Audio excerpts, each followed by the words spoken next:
So they keep their powers after all.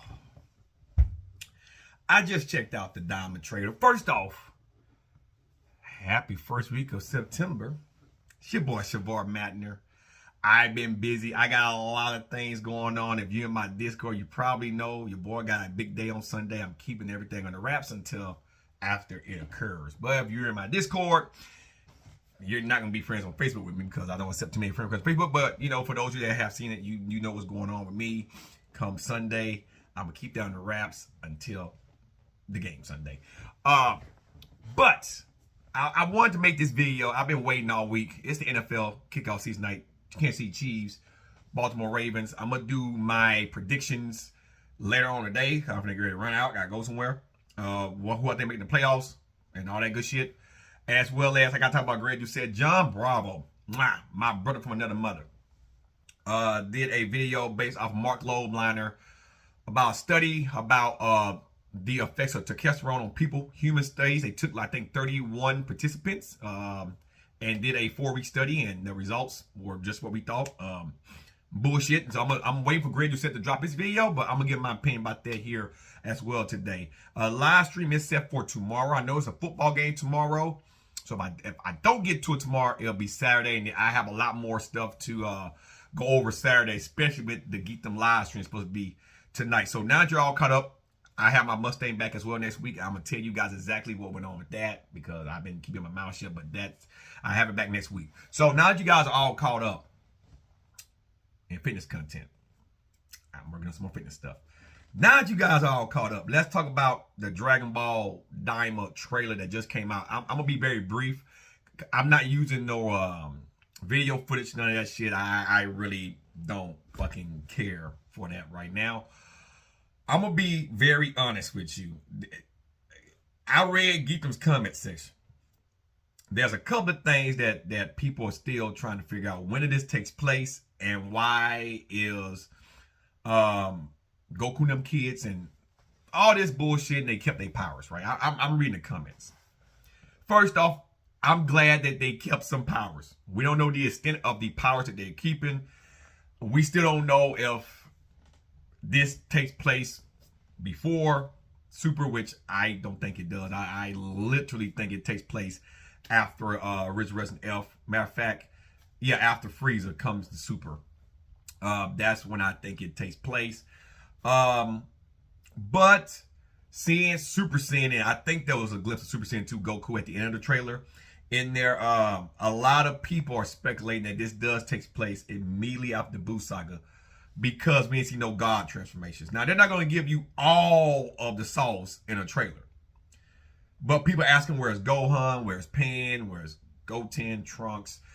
Does the Wish take, you know, the adults, like the main adult cast, and make them kids, and the people that were teenagers or in their 20s, you know, do it make them non-existent? Because let's face it, Goku's like 40 years old. So if it takes away 20-something years, and he's like a 10-year-old kid, you know, some shit like that, then Gohan and them wouldn't exist. So that would make sense to see Vegeta, Bulma, you know, Piccolo, Chi-Chi, all the old heads, and not Goten, Trunks, and Pan, and, you know, Gohan, all those individuals, because they would be non-existent if they're, you know, 25 or younger, right?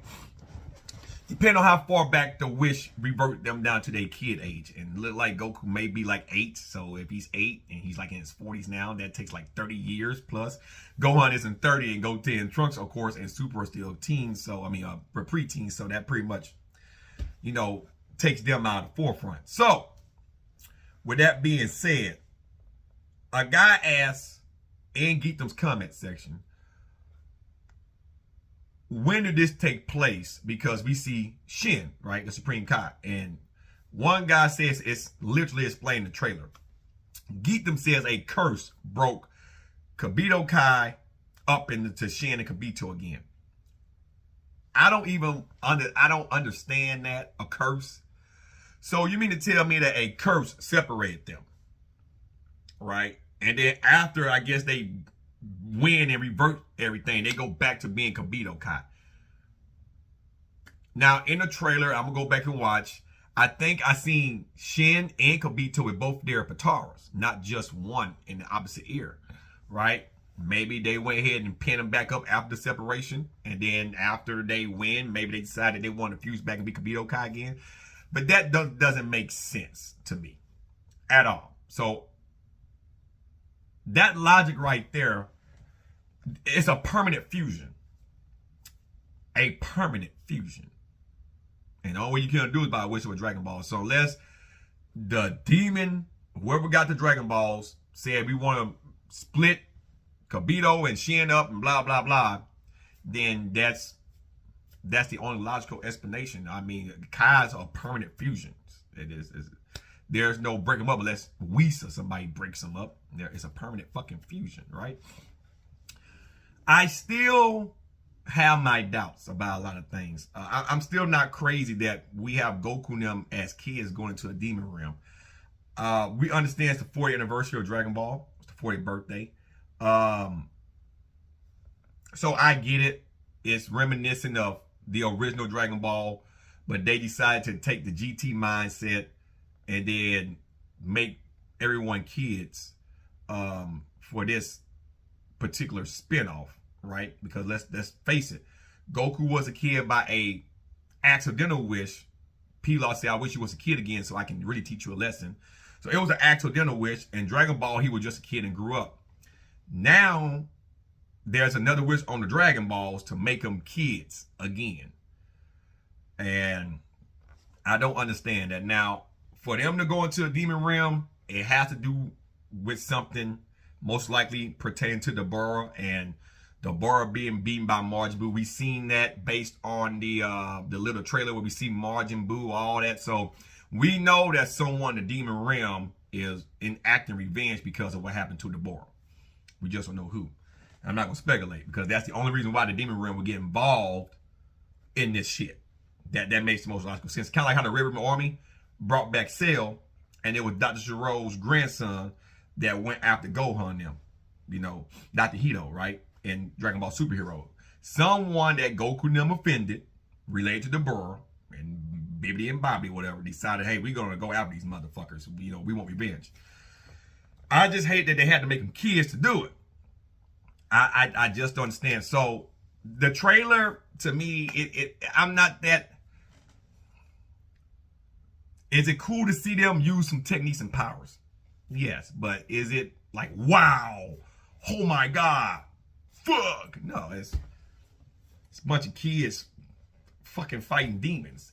It's still child abuse in my opinion. It's fucking child abuse. But let's see where it goes. So I still think it's gonna fall south of GT, but not as bad as Dragon Ball Evolution. If we see any God powers, it'll be probably towards the main battles. If. Because that's a big if. Because once again, we don't know if this does take place in Super, how much it nerfed their powers. You know, it's like Goku couldn't go Super Saiyan 4 unless he had an adult body. That was the dumbest thing about GT is Goku goes Super Saiyan 4, then he becomes an adult body. So we don't know if that's going to be the same philosophy or if they're restricted to just Super Saiyan and Super Saiyan 2. We don't know. But what I can tell you is if we don't see any type of powers that we are accustomed to seeing, then I think this show's gonna fall. That's why it's not gonna surpass GT or even get in Dragon Ball Super or let alone Z's realm. Because in Z we had 3. You know, we had Super Saiyan 3, we had some amazing fusions. In GT we had some fusions in Super Saiyan 4s. You understand what I'm saying? And Super is just a whole fucking slugfest of fucking shit. So unless they do something to give them some type of ground to stand on, I don't see Daima surpassing GT. It might get tied with, but it won't surpass it. It'll still be around Evolution. Well, north of Evolution, but at or south of GT, which means that it's going to be a flop. And it's just going to be a fucking flop. I was seeing the comments on the trailer itself, right? Because I didn't watch the trailer's breakdown. I went to see his comments. I actually watched the trailer, the 1-minute trailer.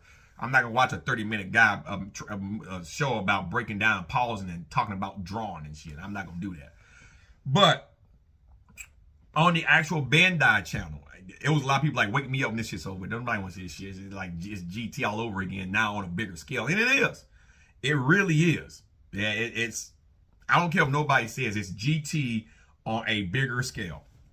Why else would you make them kids? They could have just kept on with them being grown and told a even more brutal story. Because with them being kids, you got to kind of dumb down some of the violence. Now, unless you're going to be on Netflix or something. Like, I'm watching Hell's Paradise right now. Stay tuned for that review. It's going to be coming real soon. I'm watching some more anime. Unless it's going to be some on that level there, this isn't going to be what we think. Gita made an assumption that because it's a nighttime slot, that this is going to be a gory show. There are a lot of cartoons and animes that come on at night that is PG at best, that have any type of very graphic, violent shit. And so I don't see this being like the Dragon Ball Z or Dragon Ball GT or hell, even Dragon Ball to some extent of old. Will it probably have some blood, some spots in there? Probably. I mean, it's Dragon Ball. I mean, it's super. We've seen some blood here and there. Not like GT or Z, of course, or Dragon Ball. But don't assume because it's going to be on a nighttime slot that it's going to be gory and particularly bloody. Maybe it's on a nighttime slot because they expect failure. And also maybe because you have shows that are in a prime time slot that's driving that network. You know, so this is probably the best time they can get it. And I'm going to be honest with you, a lot of people ain't going to stay up in Japan to watch this shit. You know, it's going to do okay, but it's not going to do what you think it's going to do. So that's my opinion about that. I will be keeping an eye on this. Once again, I'll talk about more in my live stream either tomorrow or Saturday. So other than that, you guys take care. And it's been your boy, Savar Matner. I'm out, everyone. Peace.